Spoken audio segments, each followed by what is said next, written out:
onde Javé, pela tradição, e a tradição por Javé, tem a percepção de que a absorção, portanto, a absorção não é conflação, a absorção dos atributos de El, sobretudo, não estão sendo suficientes para a unificação, inclusive, do norte e sul. Isso é perceptível na leitura da Bíblia hebraica. Você não precisa ter dificuldade. Na literatura extra-bíblica, você vai perceber isso também.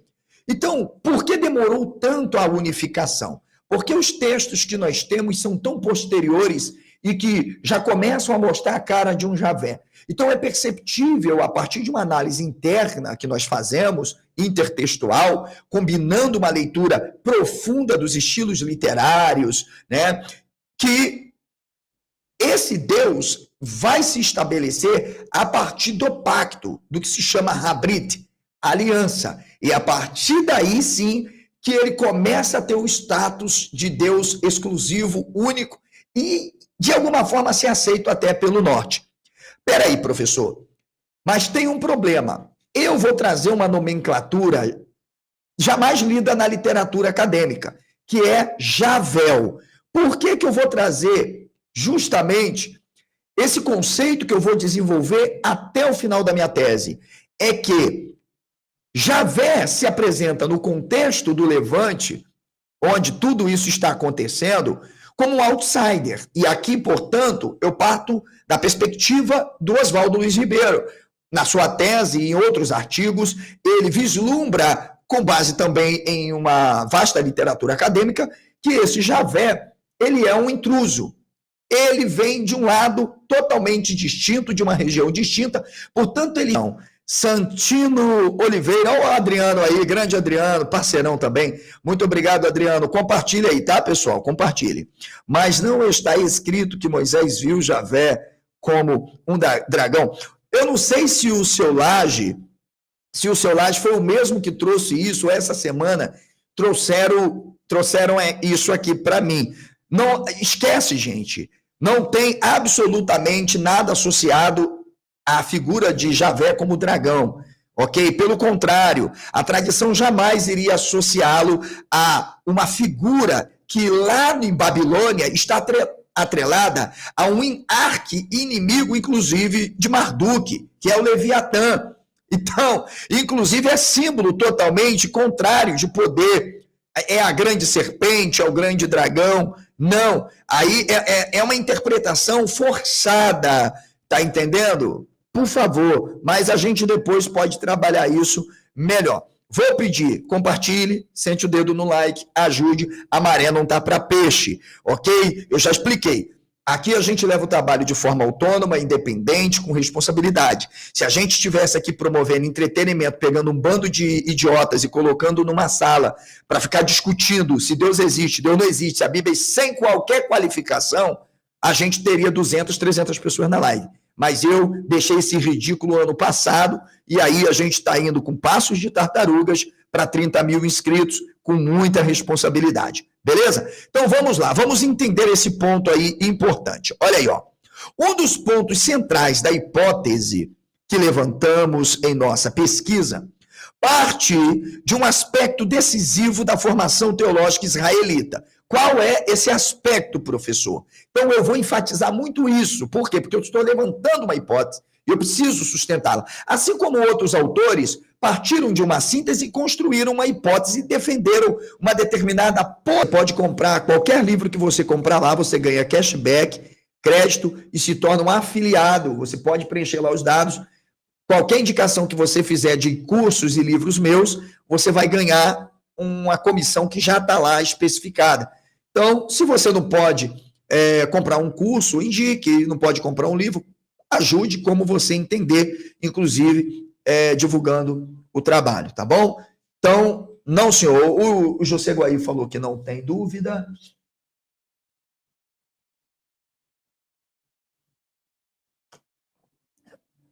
Tem as duas aulas que eu dei essa semana, uma foi respondendo a um ex-aluno meu, e outra um jornalista, e outra um rabino, tá, gente? Então, considero que vocês assistam essas lives, porque essas lives foram lives ensinamento, contestando, refutando posicionamentos de crentes, rabinos que tentam justificar que Javé não tinha esposa, que Javé sempre foi Deus único e exclusivo, que o Chassu, eles sempre adoram, que o monoteísmo puro sempre existiu, tá bom?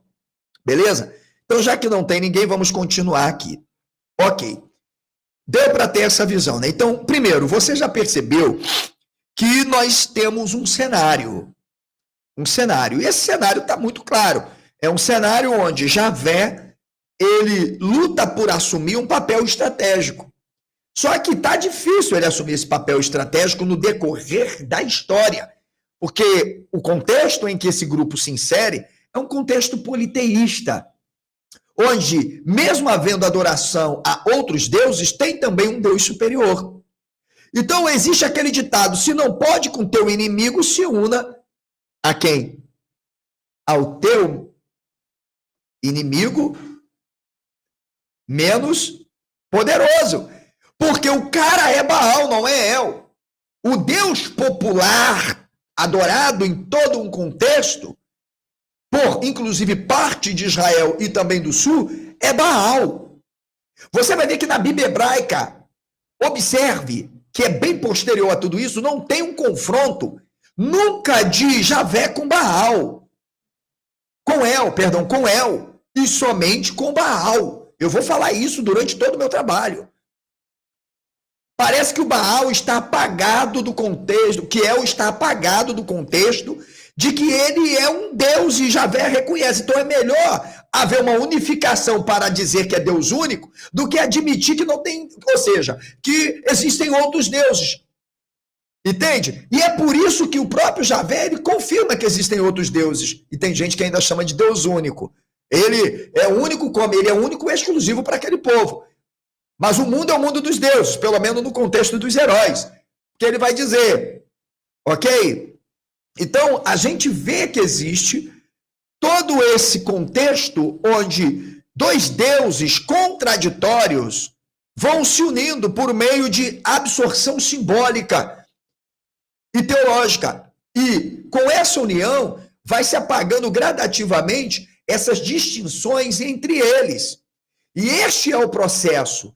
E é este processo que nós vamos chamar no resultado último de conflação, onde você não consegue nem mais ver Javé e El.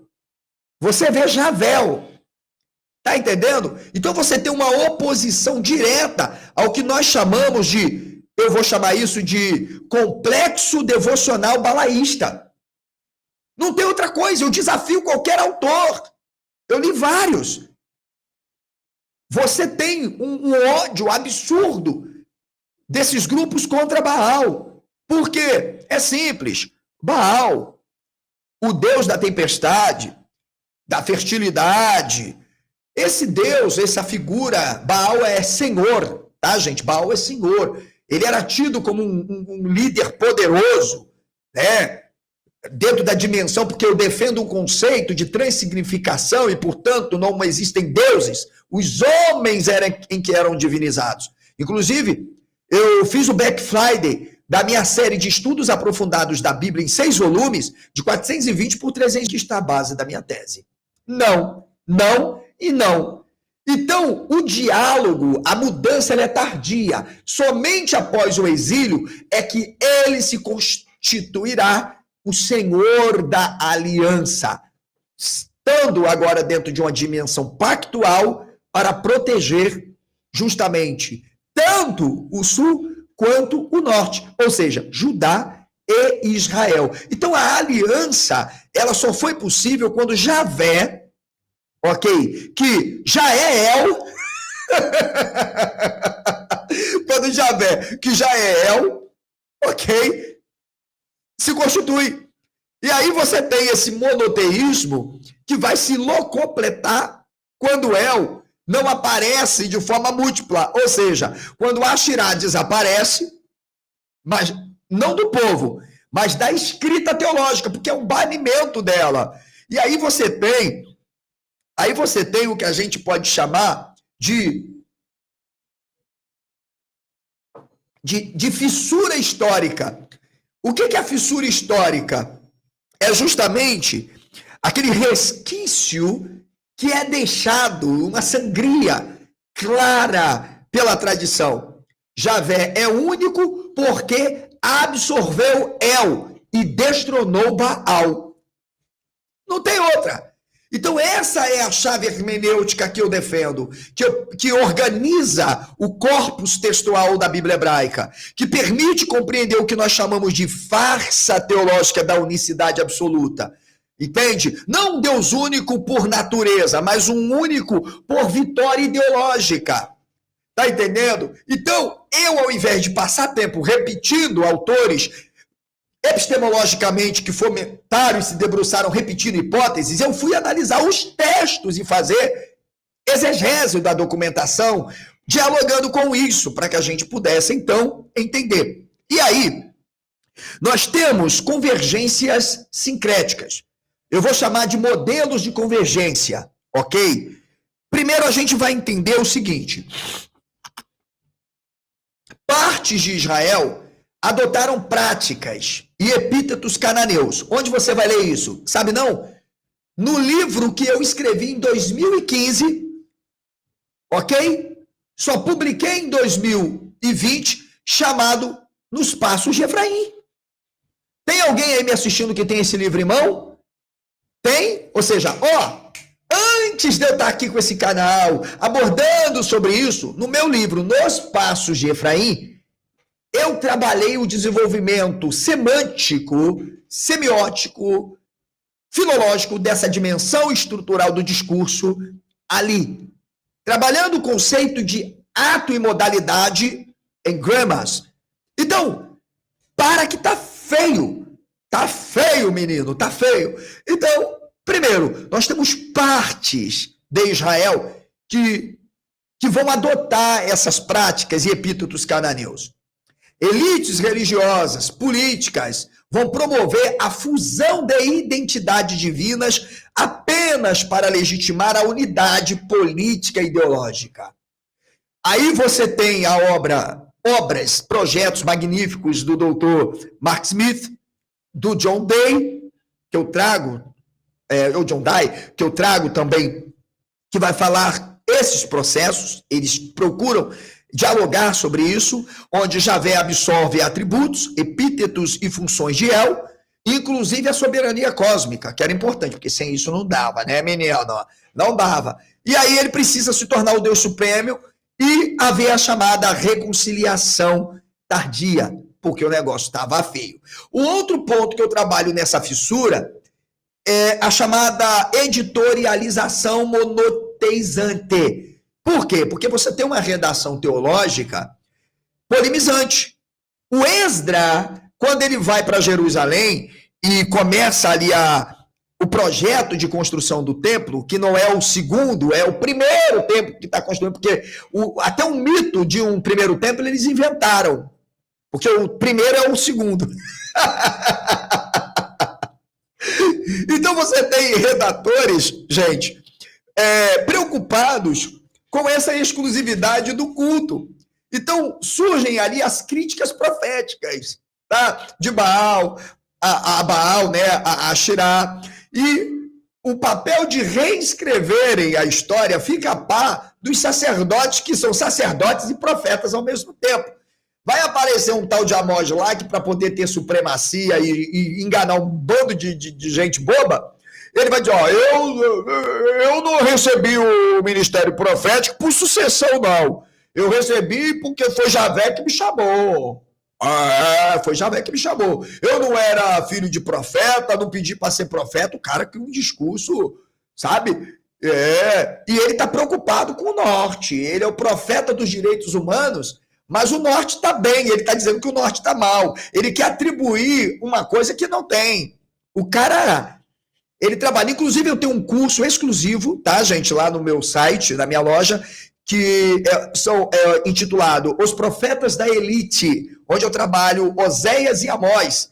Então, são 5 módulos, dá um total de 200 páginas, é um curso maravilhoso com vários vídeos, você pode adquirir, aproveita o Black Friday e vai para dentro, porque o negócio é bom, beleza? Então, esses redatores posteriores, eles estão preocupadíssimos com essa exclusividade do culto. Então a gente precisa começar a inventar história, inventar propaganda. A gente precisa dizer que, olha, esse Deus, ele é um só. E aí você pega aí a perspectiva trazida por Thomas Homer, por Frank Cross, eles descrevem tudo isso como camadas redacionais que vão moldando, né, essa visão de Deus. Mas isso está muito claro, está bem transparente, justamente no texto. Vamos reinterpretar os epítetos, vamos sincretizar isso, vamos pegar os epítetos El Elyon e El Shaddai e vamos integrando isso ao pouco, porque senão o Javé não vai conseguir chegar lá, não. Então, o próprio Êxodo, gente, ele deixou claro quando o texto diz, aquilo ali eu chamo aquilo de tiro de 12 no pé dessa gente, né? Porque o texto afirma que Javé apareceu a Abraão como El Shaddai. Êxodo 6, 2, 13, 3, né? De 2 a 3, né? Ok. A gente sabe que isso é explicitamente redacional, está ligado à questão dos nomes. É a fusão, a tradição está dizendo assim, ó, a gente tem que estar discutindo, não. A gente precisa estar discutindo, não. Mas tem uma tradição puritanista mais antiga que você vê que está combatendo. Como que eu sei? Adoração ao bezerro de ouro. Quando Gideão falece, porque havia um culto popular. O culto popular havia. Então você tinha um culto popular e você tinha um culto oficial.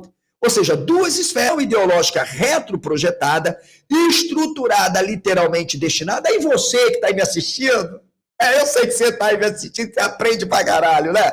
Então, dá um print na tela, faz uma busca, vai lá e vê se os autores que você leu fez essa forma de abordagem e análise profunda sobre os textos que, olha, eu vou trazer, beleza? Se fizer, você faz um vídeo e mostra que fez, ok? Então, veja, eu estou dizendo aqui, a estrutura narrativa de Elias não se apresenta como sequência cronística, documental, mas como modelo de origem. O que existe, então? Eu explico. A retroprojeção do passado é fundamental, pois narra-se um evento pretérito para intervir no presente da comunidade narradora.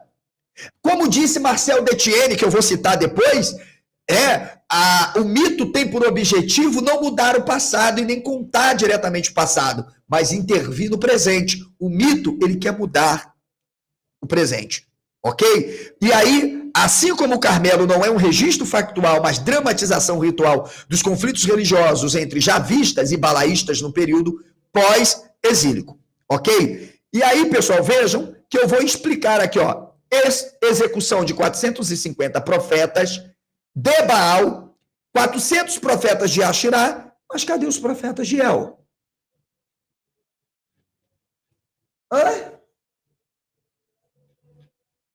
Onde eles estão?